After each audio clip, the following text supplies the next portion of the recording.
പ്രധാനപ്പെട്ട 2 കാര്യങ്ങൾ പറയാനുണ്ട്. അത് എത്ര ചുരുക്കിയിട്ടാണെങ്കിലും പറയാമെന്ന് വിചാരിച്ചിട്ടാണ്. 1 ചതുശ്ലോകി ഭാഗവതം, 2 ഹിരണ്യാക്ഷൻ്റെ വധം, വരാഹാവതാരം. അതെന്തുകൊണ്ടാണെന്ന് വെച്ച് കഴിഞ്ഞാൽ, സത്യസന്ധമായിട്ട് പറഞ്ഞു കഴിഞ്ഞാൽ ഈ സന്ധ്യാനേരത്ത് നരസിംഹത്തിനോളം പ്രാധാന്യം തന്നെ വരാഹത്തിനുണ്ട്. അത് ആ സമയത്ത് സ്മരിക്കുന്നത് വളരെ ഗുണം ചെയ്യും. നേരത്തെ പരീക്ഷിച്ച് ചോദിച്ചു, ശുഖബ്രഹ്മർഷിയുടെ അടുത്ത് എന്താ ചെയ്യേണ്ടത്, മരിക്കേണ്ടവെന്ന് ചോദിച്ചപ്പോൾ അന്തേ നാരായണ സ്മൃതി എന്ന് പറഞ്ഞിട്ട് അവസാനിപ്പിക്കുക ചെയ്തു. മരണസമയത്ത് ഭഗവാനെ സ്മരിക്കുന്ന വിധത്തിലേക്ക് നമ്മളെ പരിശീലിപ്പിച്ച് കൊണ്ടുവരേണ്ടതിൻ്റെ ആവശ്യകത പറഞ്ഞു. അത് കഴിഞ്ഞ് വീണ്ടും ചോദിക്കുക, വളരെ എല്ലാവരും ചോദിക്കുന്നൊരു ചോദ്യം, നമ്മളൊക്കെ ചിന്തിക്കാറുണ്ട്.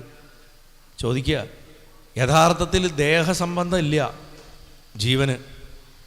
ജീവൻ എന്ന് പറഞ്ഞു കഴിഞ്ഞാൽ ഇൻഡിപെൻഡൻ്റ് ആണ്. അതിനെങ്ങനെയാണ് ദേഹം കിട്ടണത്?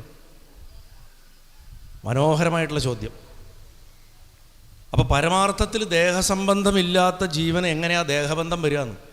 ശരിക്കും ജീവന് യാതൊരു ബന്ധവുമില്ല. നമുക്ക് എങ്ങനെ ഈ ദേഹം കിട്ടി? ഇതൊരു പ്രധാന ചോദ്യമാണ്. ലോകത്തിൻ്റെ പത്മം, പ്രപഞ്ചത്തിലെ ആദ്യത്തെ ഗർഭപാത്രം മഹാവിഷ്ണുവിൻ്റെ നാഭിയിൽ നിന്ന് ഉയർന്നു വന്നിട്ട് അതിലാണ് സ്രഷ്ടാവായ ബ്രഹ്മാവ് പോലും ജനിച്ചത്. ആ നാഭിയിൽ നിന്ന് ജനിച്ച പത്മത്തിൽ ജനിച്ച ബ്രഹ്മാവിന് ശരീരം എവിടുന്ന് വന്നു? അങ്ങനെ നമ്മളെപ്പോലെ ശരീരമുള്ള ആളാണെങ്കിൽ ബ്രഹ്മാവിനും ഈ മായയൊക്കെ ബാധിക്കില്ലേ? നമ്മളെപ്പോലെ ബ്രഹ്മാവ് മരിക്കില്ലേ എന്നൊക്കെയാണ് പരീക്ഷിച്ച് ചോദിക്കണത്. അങ്ങനെയാണെങ്കിൽ ഇതിൻ്റെയൊക്കെ മൂലകാരണമായിട്ടുള്ള ഭഗവാൻ സ്വന്തം മായെന്ന് ഒരപകടവും കൂടാണ്ട് ഏത് ലോകത്താണ് പോയിട്ട് കിടക്കണത്? അദ്ദേഹം എവിടെയാണ് ശയിക്കണത്? ഒരു കൊച്ചുകുട്ടി ചോദിക്കേണ്ട ചോദ്യങ്ങൾ തന്നെയാണ്. ചിന്തിക്കുന്നൊരു കുട്ടി ചോദിക്കാം ഇതൊക്കെ.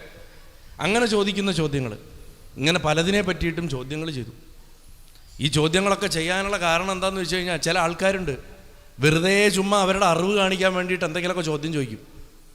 തനിക്കും കുറേ അറിയാം എന്ന് കാണിക്കാൻ വേണ്ടിയിട്ട് ചില ചോദ്യങ്ങൾ ചോദിക്കും. പക്ഷെ ഇതല്ല.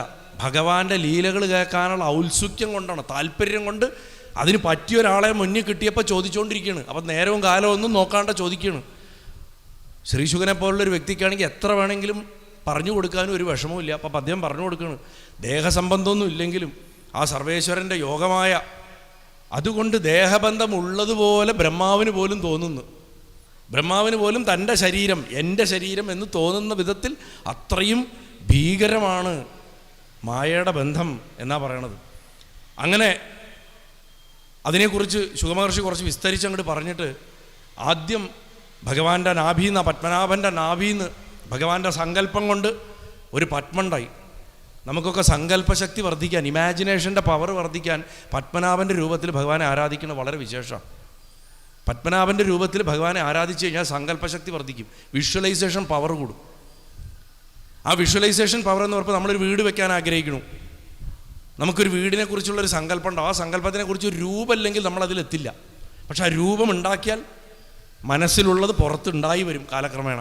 ആ സങ്കല്പശക്തി വർദ്ധിക്കാനാണ് പത്മനാഭനെ പ്രാർത്ഥിക്കുക. കാരണം പ്രപഞ്ചം എന്ന സങ്കല്പം ഭഗവാന്റെ സങ്കല്പം. അതുകൊണ്ടാണ് സങ്കല്പശക്തിയുടെ മൂലഭാവം പത്മനാഭനാണ്. ആ പത്മനാഭൻ്റെ പത്മത്തിൽ, നാഭീ പത്മത്തിൽ ബ്രഹ്മാവ് ജനിച്ചു കഴിഞ്ഞിട്ട് ചുറ്റും നോക്കിയപ്പോൾ ഒന്നും കണ്ടില്ല. ഒന്നും കണ്ടില്ല എന്ന് പറഞ്ഞാൽ ജലമിളകണ ശബ്ദം മാത്രം കേട്ടു. താൻ ആരാണ്, താൻ എവിടുന്ന് വന്നു എന്ന് ചിന്തിച്ച് മനസ്സിൽ ചോദ്യം വന്നപ്പോൾ ജലമിളകണ ശബ്ദം, കടലിൻ്റെ നിറയെ നല്ല, ഇപ്പോൾ മലമ്പുഴ ഡാമിൻ്റെ റിസർവോയറിൻ്റെ അവിടെ നിറയെ വെള്ളം നിറഞ്ഞിരിക്കുമ്പോൾ അതിൻ്റെ കരയിൽ പോയിരുന്നു കഴിഞ്ഞാൽ ഇരുട്ടത്ത് പോയിരിക്കണം, നല്ല ധൈര്യം വേണം. ഇരുട്ടത്ത് പോയിരിക്കുമ്പോൾ ശബ്ദം എങ്ങനെ കേൾക്കറിയോ? വെള്ളം അടിക്കണ ശബ്ദം. ബ്രഹ്മാവിനത് എങ്ങനെയാണ് കേട്ടത്? തപ തപ തപ തപ, തപസ് ചെയ്യ് തപസ് ചെയ്യ് തപസ് ചെയ്യ് എന്ന ജലം പറയണത്. ഈ വെള്ളത്തിൻ്റെ അടിക്കുന്ന ശബ്ദമാണ് തപ തപ തപ തപ തപ. ആ തപ ചെയ്യാൻ പറഞ്ഞു. അങ്ങനെ തപസ് ചെയ്തു. തപസ് ചെയ്തപ്പോൾ ഹൃദയത്തിൻ്റെ ഉള്ളിലൊരു രൂപം കണ്ടു, ചതുർബാഹുവായിട്ട്. ആ രൂപത്തിനെ പുറത്തും കണ്ടു. ആ രൂപം പറഞ്ഞു, ഞാനാണ് നിന്നെ സൃഷ്ടിച്ചത്, നാരായണനാണ് ഞാൻ എന്ന് പറഞ്ഞു. നിൻ്റെ കർമ്മം എന്ന് പറഞ്ഞാൽ സൃഷ്ടിക്കുക എന്നുള്ളതാണ് എന്ന് പറഞ്ഞാൽ സൃഷ്ടികർമ്മത്തെ ഏൽപ്പിച്ചു കൊടുത്തപ്പോൾ ബ്രഹ്മാവ് പറയുക, ഞാൻ സൃഷ്ടിച്ചോളാം, സന്തോഷത്തോടെ സൃഷ്ടിച്ചോളാം, പക്ഷെ അതെന്നെ ബന്ധിക്കരുതെന്ന്. അതിനുള്ള ബുദ്ധി അദ്ദേഹത്തിനുണ്ടായിരുന്നു. നമ്മൾ ചെയ്യുന്ന ജോലി നമ്മളെ കെട്ടിയിടുന്ന അവസ്ഥയായാൽ നമ്മളിവിടെ പെടും. അതുകൊണ്ടാണ് വർക്കഹോളിക് ആവാം, പക്ഷെ വർക്കിൻ്റെ അകത്ത് പെട്ട് നശിക്കരുത്. ജീവിതം എന്നുള്ളത് വേറെ ആയിട്ട് തന്നെ വെക്കണം. എന്ന് നമ്മൾ പ്രായോഗിക ജീവിതത്തിൽ പറയും. അതേപോലെ ബ്രഹ്മാവ് പറയാണ്, ഞാൻ സൃഷ്ടിയിൽ ഏർപ്പെട്ടോളാം, പക്ഷെ സൃഷ്ടിയിൽ ഞാൻ ബന്ധിക്കപ്പെടരുത്. എങ്ങനെ ബന്ധിക്കപ്പെടുക? ഞാനാണ് സ്രഷ്ടാവ് എന്ന അഹങ്കാരം വന്നാൽ ഞാൻ നശിച്ചു എന്ന് അദ്ദേഹത്തിന് നേരത്തെ അറിയാം. അപ്പം അദ്ദേഹം ചോദിക്കുക, എന്താ അതിനുള്ള മാർഗം എന്ന് ചോദിക്കും. അത് എന്നെ ബന്ധിക്കാതിരിക്കാനുള്ള മാർഗം എന്താണ് എന്ന് ചോദിച്ചപ്പോൾ ആ ഭഗവാൻ 4 ശ്ലോകങ്ങളിൽ അങ്ങനെ ബന്ധിക്കപ്പെടാതിരിക്കാനുള്ള മാർഗം പറഞ്ഞു കൊടുത്തു. ഇതിനെയാണ് നമ്മൾ ഭാഗവതോപനിഷത്ത് അഥവാ ചതുശ്ലോകി ഭാഗവതം എന്ന് പറയുന്നത്. ഈ 4 ശ്ലോകേ വാസ്തവത്തിൽ ഭാഗവതം ഉള്ളൂ.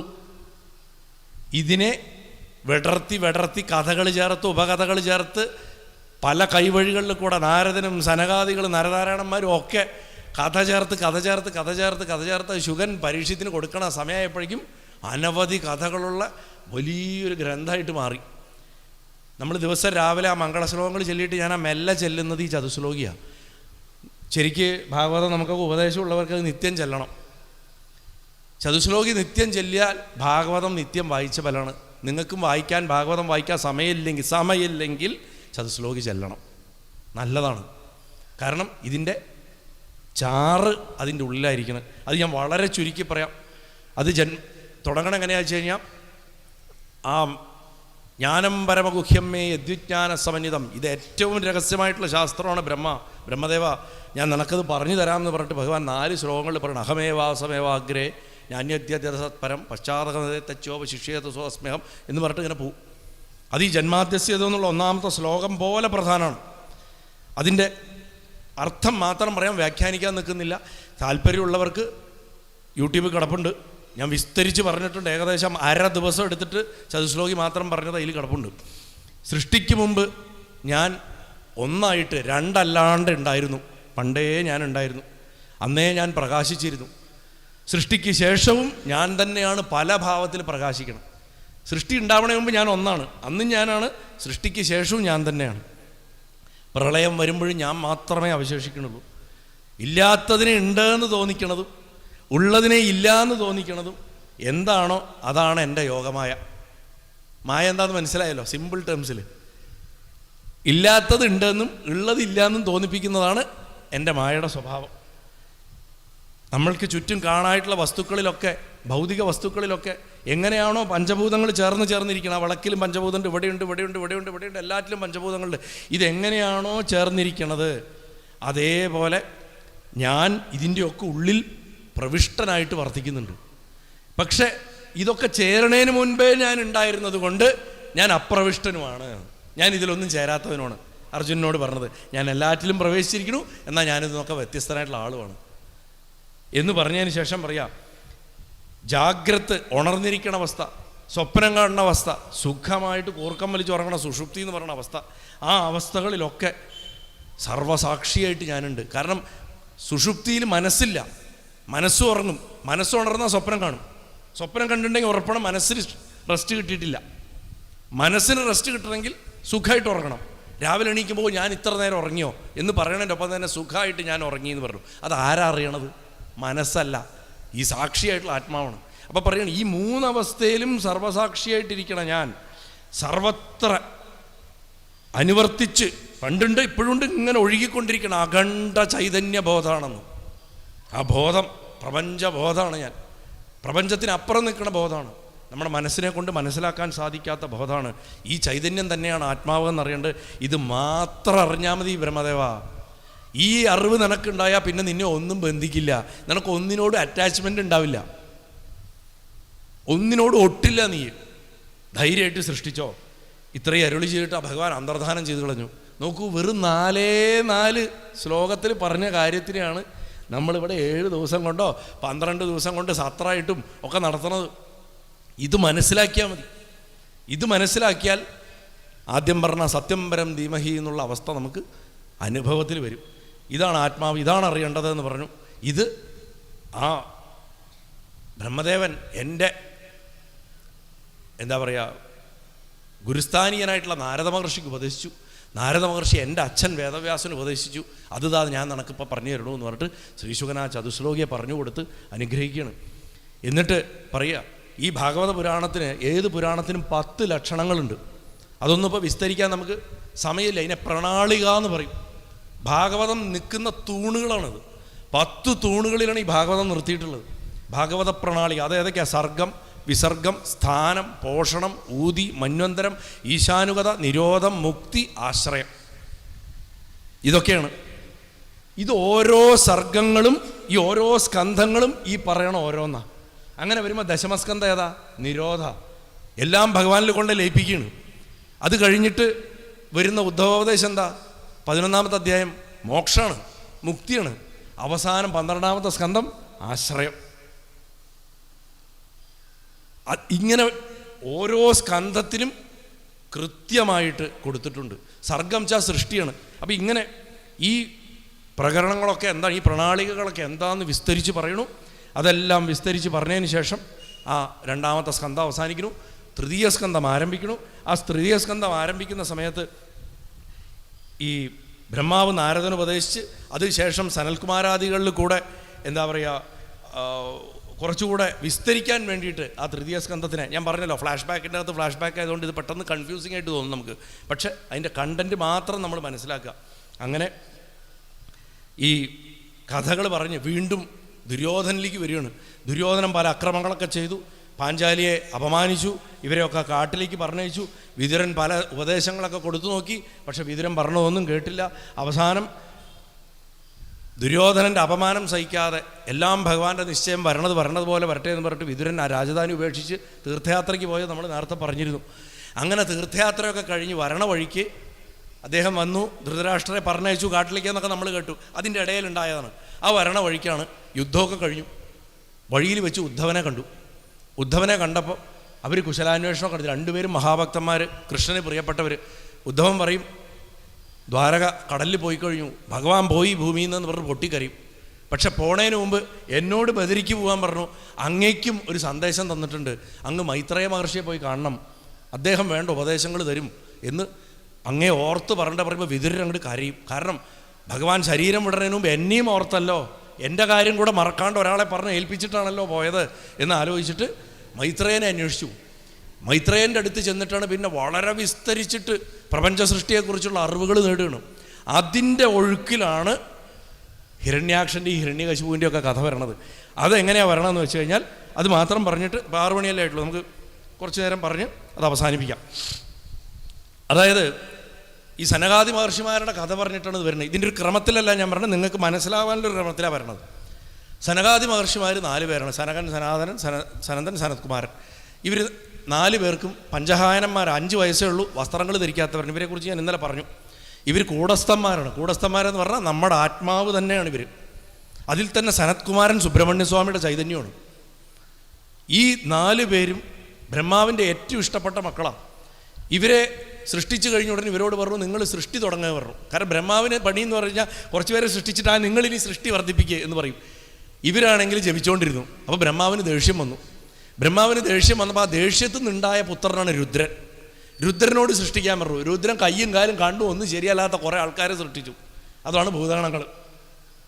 അപ്പോൾ രുദ്രൻ എന്നിട്ട് തപസ്സിന് പോയി. ഇതൊക്കെ നടക്കുന്നുണ്ട് ഈ കഥയുടെ ഇടയിൽ. പക്ഷെ നമ്മളിപ്പോൾ സനകാദികളിലേക്ക് വരാം. സനകാദികൾ അവർ ലോകത്തിൽ എവിടെയും യഥേഷ്ടം സഞ്ചരിക്കും. ആത്മാവിന് എവിടെയും സഞ്ചരിക്കാം, അല്ലേ? ആത്മാവ് സഞ്ചരിക്കും. അതുകൊണ്ട് അവർക്ക് എവിടെ വേണമെങ്കിലും കയറി ചെല്ലാം. ആരും അവരെ തടയാറില്ല. ശുദ്ധാത്മാക്കളാണ്. അങ്ങനെ അവർ ഒരു ദിവസം വൈകുണ്ഠത്തിലേക്ക് കയറി ചെന്നു. വൈകുണ്ഠത്തിന് 7 പടിയാണ്. പടിയാറും കടന്ന് അവിടെ ചെല്ലുമ്പോൾ ശിവനെ കാണാകും ശിവശംഭോ എന്നാണ് പറഞ്ഞിരിക്കുന്നത്, അല്ലേ? അതേമാതിരി 6 ഗേറ്റ് കടന്നു, ആരും തടഞ്ഞില്ല. 7ാമത്തെ ഗേറ്റ് കഴിഞ്ഞാൽ പിന്നെ ഭഗവാനാ. പക്ഷേ 7ാമത്തെ ഗേറ്റ് എത്തിയപ്പോൾ ഒരേപോലെ ട്വിൻസായിട്ട്, ഇരട്ടകളായിട്ട്, അതിതേജോമയന്മാരായിട്ട് വിഷ്ണുവിനെ പോലുള്ള 2 ദേവന്മാർ വലിയ ദണ്ടും പിടിച്ച് നിൽപ്പുണ്ട്, ജയവിജയന്മാർ.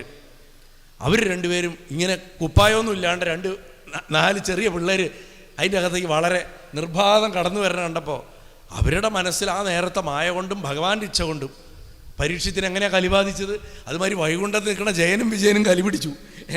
അവരങ്ങോട്ട് തടഞ്ഞു. എവിടേക്കാണ് പോകണ പിള്ളേർ, അവിടെ നിൽക്കുമെന്ന് പറഞ്ഞു. തടഞ്ഞപ്പോൾ സനകന് ദേഷ്യം വന്നു. അദ്ദേഹം ചോദിച്ചു, ഇത്ര അറിവേ നിങ്ങൾക്കുള്ളൂ ചോദിച്ചു. നമ്മളൊക്കെ നമ്മളെ തടഞ്ഞാൽ എന്നെ തടഞ്ഞോ എന്നുള്ള അഹങ്കാരം കൊണ്ടാണ്. അവർ പറഞ്ഞ ഉത്തരമാണ് ഇതിൽ രസം.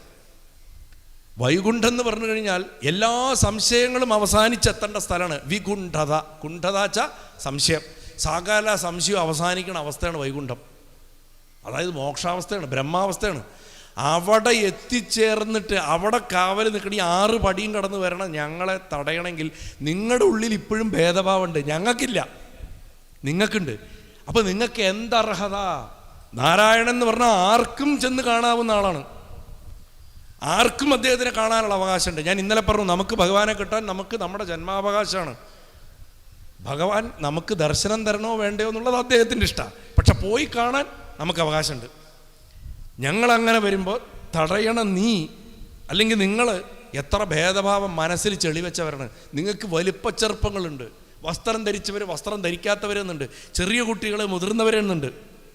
നിങ്ങളെ ഒരു കാരണവശാലും ഭഗവാന്റെ 7ാമത്തെ ഗേറ്റിൻ്റെ കാവൽക്കാരായിട്ട് നിൽക്കാൻ നിങ്ങൾ യോഗ്യരല്ല. കാമം, ക്രോധം, ലോഭം, മോഹം, ഈ 6 മുട്ടും പൊട്ടിച്ച് 7ാമത്തെ മുട്ട് അവിദ്യയും തകർന്ന് കടക്കേണ്ടതാണ് വൈകുണ്ഠത്തിലേക്ക്. അവിടെയാണ് ഇവർ ഗേറ്റിൽ കാവൽ നിൽക്കുന്നത്. അവരെ ശപിച്ചു, നിങ്ങൾ പാപയോനികളിൽ പോയിട്ട് ജനിക്കേ, ഇത് ഞങ്ങൾ നിങ്ങൾക്ക് അനുഗ്രഹമായിട്ട് തരികയാണ്. കാരണം നിങ്ങൾ അതിൽ ജനിച്ച് ഭഗവാനുമായിട്ട് യുദ്ധം ചെയ്ത് ഭഗവാനിൽ നിന്ന് മരണം വരിച്ച് തിരിച്ചു വരുമ്പോൾ നിങ്ങളുടെ മനസ്സിൽ ഈ കളങ്കം പോയിട്ടുണ്ടാവുമെന്ന് ഞങ്ങൾ വിചാരിക്കുന്നു. അതിനായിട്ടൊരു അവസരം തരികയാണെന്ന് പറഞ്ഞിട്ട് അനുഗ്രഹിച്ചിട്ട് ആ ശാപത്തെ കൊടുത്തു. അതും പറഞ്ഞിട്ട് അപ്പോഴേക്കും ഈ രംഗം കണ്ട് ഇവർ തിരിച്ചു പോകാൻ പോയപ്പോണ്ട് ഭഗവാൻ അകത്തത് മനസ്സിലായി. ഭഗവാന്റെ മഹാത്മ്യം നോക്കൂ. ഭൃഗുവിൻ്റെ ചവിട്ട് നെഞ്ഞത്ത് വെച്ച് നടക്കുന്ന ആളാ ഭഗവാൻ. തൻ്റെ പാദുകങ്ങളൊക്കെ അഴിച്ചു വെച്ച് നഗ്നപാതനായിട്ട് മഹാലക്ഷ്മിയുടെ കയ്യും പിടിച്ച് നടന്നു വന്നു അത്ര പുറത്തേക്ക്, ക്ഷമ പറയാൻ. ഭഗവാന്റെ പേരമക്കളാ സനകാദികൾ ശരിക്കും, പക്ഷെ സ്ഥാനത്തിനാണ് പ്രാധാന്യം. കൂടസ്ഥന്മാരാണ് അവർ, ആത്മാക്കളാണ്. അതുകൊണ്ട് അവരെ കാണാൻ വന്നു. പുറത്ത് വന്നിട്ട് താണു വണങ്ങിയിട്ട് പറഞ്ഞു, ക്ഷമിക്കുക, രാജാവിൻ്റെ ഭൃത്യർ തെറ്റ് ചെയ്താൽ രാജാവാണ് ശിക്ഷ അനുഭവിക്കേണ്ടത്. അതുകൊണ്ട് ഇവരുടെ കുറ്റം ഞാൻ ഏറ്റെടുക്കണു, ഞാൻ ഇവർക്ക് വേണ്ടി ക്ഷമ ചോദിക്കണമെന്ന് പറഞ്ഞു. ഏത് മന്ത്രി ചെയ്യും അത്? ഏത് മന്ത്രി ചെയ്യും ഇന്നത്തെ കാലത്ത്? ഭഗവാൻ അവരെ താണു വണങ്ങിയപ്പോൾ സനകാദികൾ പറഞ്ഞു, ഇങ്ങനൊരു സംഭവം ഉണ്ടായതുകൊണ്ട് അങ്ങേ ഞങ്ങൾക്ക് ഇങ്ങനെ കാണാൻ പറ്റി, ഇല്ലെങ്കിൽ ഞങ്ങൾ അങ്ങേ വന്ന് അങ്ങനെ കാണുകയാണ് പതിവ്. ഏത് പള്ളി കൊള്ളുന്ന രൂപത്തിലാണ് കാണുക. ഇതും അങ്ങയുടെ ഇച്ഛ, ഞങ്ങളുടെ പൂർവ്വപുണ്യം എന്ന് പറഞ്ഞിട്ട് അവരും നമസ്കരിക്കും. അപ്പോൾ ഭഗവാൻ പറയും, ജയവിജയന്മാരോട് പറയും, ഈ ശാപം നിങ്ങൾക്ക് ഗുണേ വരുത്തുള്ളൂ. ഓരോ ഘട്ടത്തിലും നിങ്ങൾ അക്രമങ്ങൾ ചെയ്യുമ്പോൾ ഞാൻ തന്നെ നിങ്ങളെ വന്ന് വധിച്ചോളാം. നിങ്ങളുടെ കൈകൊണ്ട് ഞാനും ദുരിതം അനുഭവിക്കും, പക്ഷേ നിങ്ങളതുകൊണ്ട് ശുദ്ധരായി തീരുക. ഓരോ ഘട്ടത്തിലും നിങ്ങൾ വൈകുണ്ഠത്തിൽ വരും, വീണ്ടും പോവും. അങ്ങനെ വരിക പോവുക. 3ാമത്തെ തവണ നിങ്ങൾ പെർമനൻ്റായിട്ട് വീണ്ടും അപ്പോയിൻമെൻറ്റ് കിട്ടുള്ളൂ എന്ന് പറഞ്ഞ് അവരെ അനുഗ്രഹിച്ച പാടെ ജയവിജയന്മാർക്ക് പതനം സംഭവിച്ചു. അവരുടെ കാൽക്കീഴ്ന്ന് ആ നിൽക്കുന്ന തറ ഇളകിപ്പോയി എന്നാണ് പറഞ്ഞത്. അവരാ വീഴുന്ന സമയത്ത് ശിരസ് കൂപ്പിക്കൊണ്ട് ആ ശിരസ്സിനെ കൈവച്ചുകൊണ്ട് ബദ്ധാഞ്ജലികളായിട്ട് ഭഗവാനോട് പ്രാർത്ഥിച്ചു അത്രേ, ഭഗവാനെ ആ അവസ്ഥയിലും ഞങ്ങൾ അങ്ങേ മറക്കരുതേ. അതുകൊണ്ട് ഏത് ഭാവത്തിലാണെങ്കിലും അവർ മറന്നില്ല. വൈരം കൊണ്ട് അവർ ഓർത്തുകൊണ്ടിരുന്നു. ഭഗവാനെ ഓർത്താൽ മതി, ഭാവം വിഷയമല്ല. വൈരഭാവത്തിൽ അവർ ഓർത്തുകൊണ്ടിരുന്നു എന്നാണ്.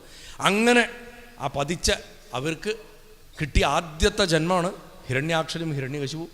2ാമത്തെ ജന്മം രാവണനും കുംഭകർണനും. 3ാമത്തത് ശിശുപാലനും ദന്തഭക്തനും. അതിൽ ഹിരണ്യാക്ഷൻ എന്ന് പറഞ്ഞാൽ സ്വർണത്തിൽ മാത്രം കണ്ണുള്ളവൻ എന്നർത്ഥം. എവിടെ പ്രോഫിറ്റ് ഉണ്ടോ അവിടെ നോക്കിക്കൊണ്ട് നടക്കും. ഹിരണ്യകശിപു എന്ന് പറഞ്ഞാൽ സ്വർണത്തിനോട് അത്രയും ആർത്തിയുള്ളവനാണ്. എന്ത് സമ്പത്തും പിടിച്ചെടുക്കാനുള്ള അത്യാഗ്രഹ ബുദ്ധിയുള്ളവൻ. ഹിരണ്യാക്ഷൻ എന്തിനെ പ്രതിനിധീകരിക്കണു, ഹിരണ്യകശിപു എന്തിനെ പ്രതിനിധീകരിക്കണു എന്ന് ഇന്നലെ സൂചിപ്പിച്ചു. ഞാൻ വിസ്തരിച്ച് പറഞ്ഞിട്ടുണ്ട് ഇതൊക്കെ മുമ്പ്. അതൊക്കെ റെക്കോർഡ് ചെയ്ത് കിടക്കണോണ്ട് താല്പര്യമുള്ളവർക്ക് പഠിക്കാം. ഹിരണ്യാക്ഷൻ മമതയുടെ പ്രതീകമാണ്, നമ്മുടെ അറ്റാച്ച്മെൻറ്റുകളുടെ പ്രതീകമാണ്. നമ്മൾ കുടുംബ ബന്ധങ്ങളിലൊക്കെ അറ്റാച്ച്മെൻറ്റ് വയ്ക്കുന്നില്ലേ? എന്നിട്ട് പിന്നെ അടി കിട്ടിക്കഴിയുമ്പോൾ പറയും, ഇതിനാണ് ഞാൻ ഇത്ര കഷ്ടപ്പെട്ട് വളർത്തിയത്, ഇതിനാണ് ഞാനിതൊക്കെ ചെയ്തത്. ആ മമതയാണ് ഹിരണ്യാക്ഷൻ. ഒട്ടൽ. ഹിരണ്യകശിപു അഹങ്കാര. മമതയെ കൊല്ലാൻ എളുപ്പമാണ്. ഒരു ദുരനുഭവം ഉണ്ടായാൽ നമ്മൾ പിന്നെയും നമ്മുടെ അറ്റാച്ച്മെൻറ്റ് കട്ടാവും. അഹങ്കാരം അങ്ങനെയൊന്നും പോവില്ല. അതാണ് ഞാൻ പറഞ്ഞത്, അത് രാത്രിയും പകലും മരിക്കില്ല, വീടിൻ്റെ അകത്തും പുറത്തും മരിക്കില്ല, ദേവനോ മനുഷ്യനോ കൊന്നാൽ മരിക്കില്ല, മൃഗോ മറ്റ് ഏത് ജീവിയോ കൊന്നാലും മരിക്കില്ല. അഹങ്കാരം അങ്ങനെ തന്നെ നിൽക്കും. അതിനെ കൊല്ലണമെങ്കിൽ ഒരു വിശേഷ രൂപം വേണം. അതുകൊണ്ട് നരസിംഹം വരികയാണ് 2 ദിവസം കഴിഞ്ഞിട്ട്.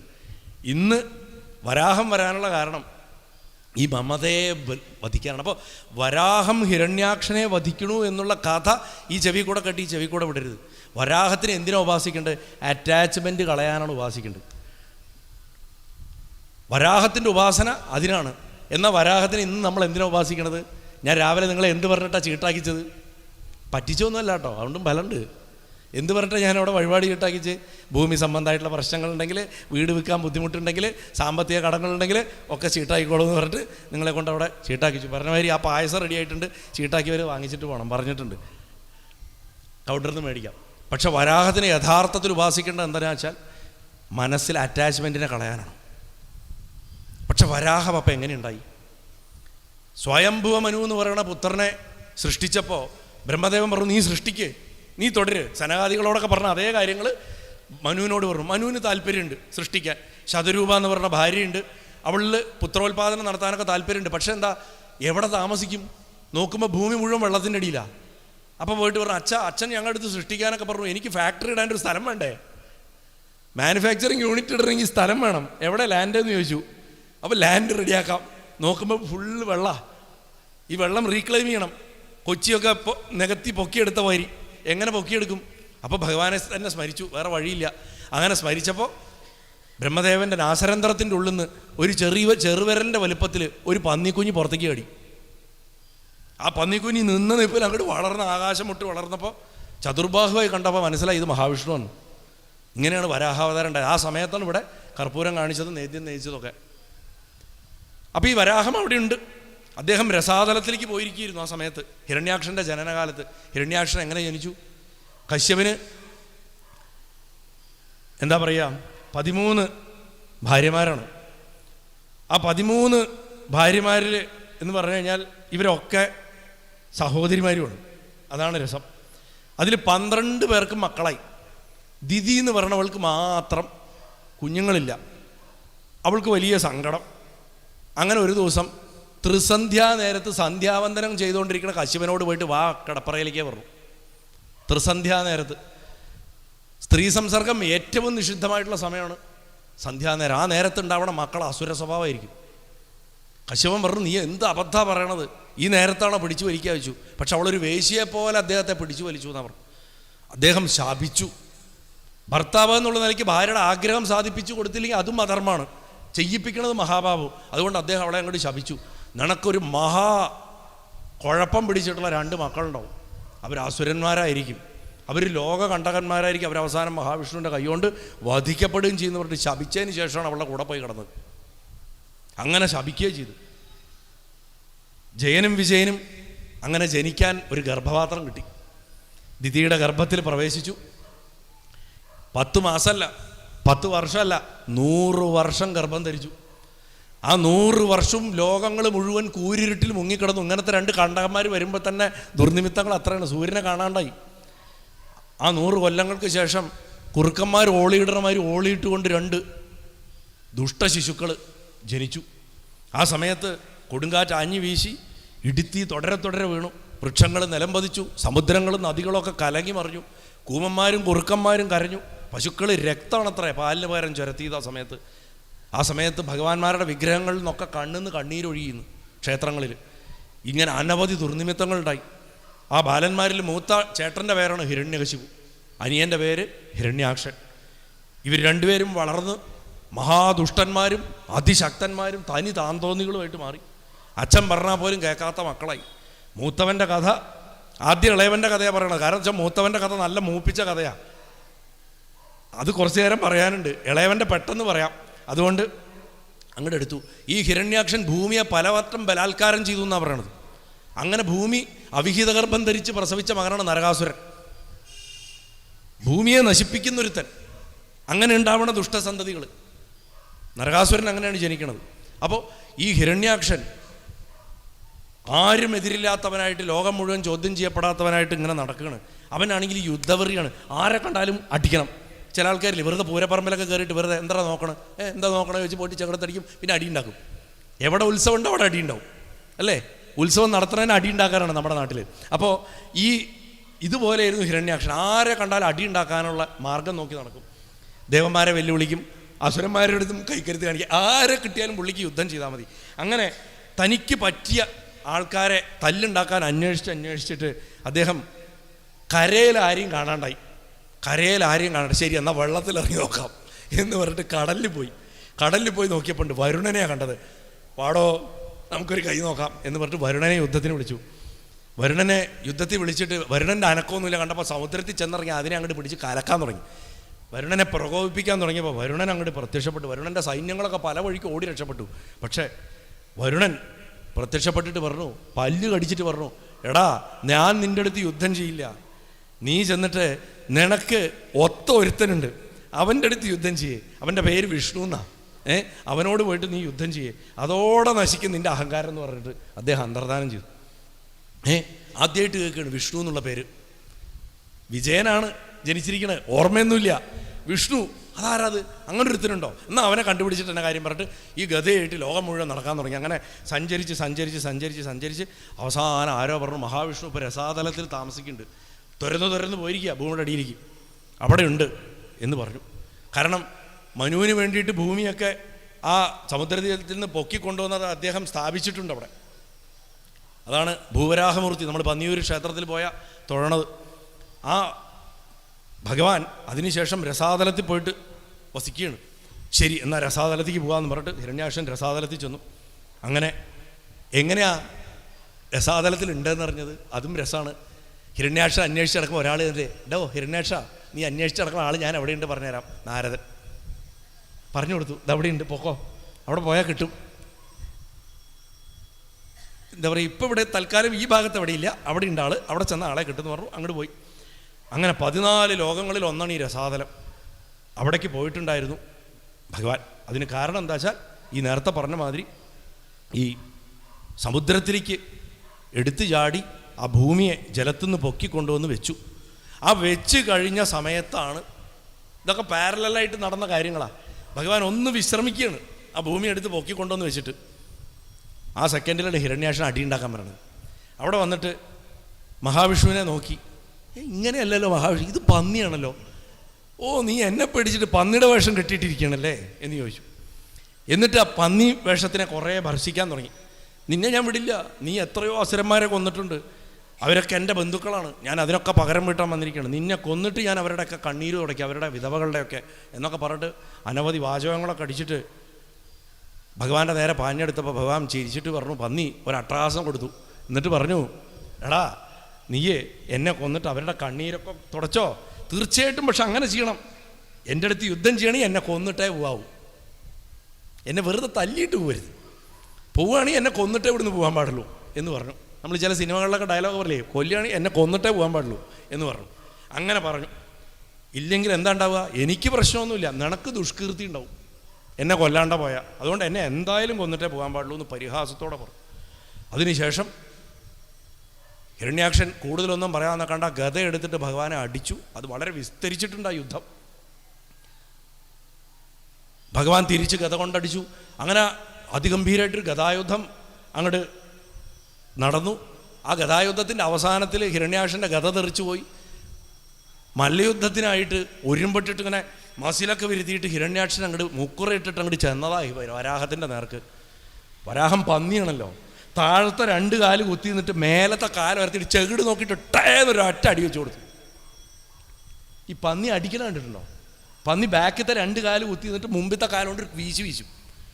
ശരിക്കൊരു മൃഗം എങ്ങനെ അടിക്കുമോ അതുമാതിരി മമതയുടെ അറ്റാച്ച്മെൻറ്റിൻ്റെ ചെകിട് നോക്കിയിട്ട് ഭഗവാൻ ഒന്ന് പൊട്ടിച്ചപ്പോൾ അറ്റാച്ച്മെൻറ്റ് പോയി.